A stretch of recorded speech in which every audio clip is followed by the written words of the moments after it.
Welcome to the Banker Lamp. Please enjoy the video. You start by inspecting the trailer thoroughly. Look for surface flaking versus deep pitting because that determines repair depth.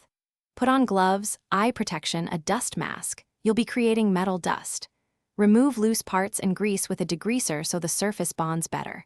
Once done, clamp or block the trailer to prevent movement and assemble your wire brush and 80-120 grit abrasives.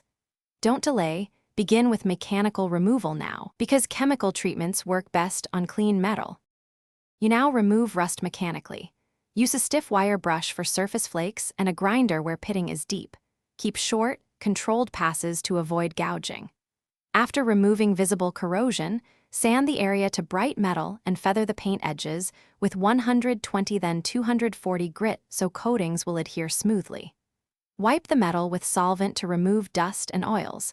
If tiny oxidation remains, apply a rust converter.